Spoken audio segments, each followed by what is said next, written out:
Alexi, how could a guy scoring goals for the first place team in the Bundesliga not be called up? As I say each and every time, a national team is not a meritocracy. A national team is not about the best players. It is about the best collection of players.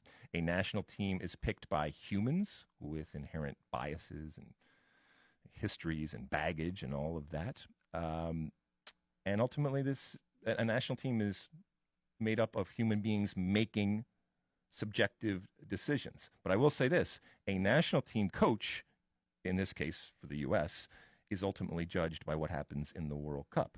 And so having that out there, and in particular for a position that we know is of need in that striker position, it is going to constantly be a source, and I think fairly so, of discussion as to why is he not with the national team.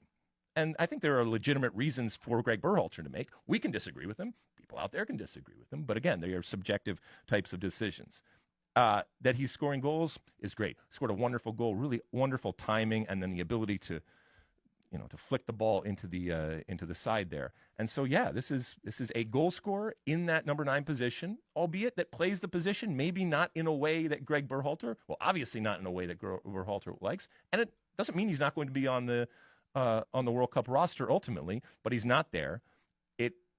It is going to be a source of discussion going forward. When we do the games, we're doing the Saudi Arabia game on Fox. Our friends over at ESPN are doing the Japan game.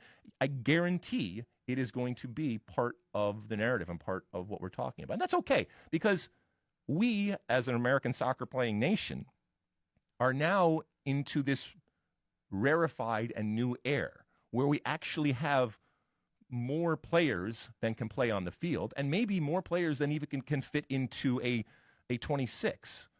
And that brings discussion, that brings debate, and that brings criticism and disagreement. And that's okay. But congratulations to him going forward, and we'll see if the number 9s and the strikers of the U.S. men's national team respond in camp.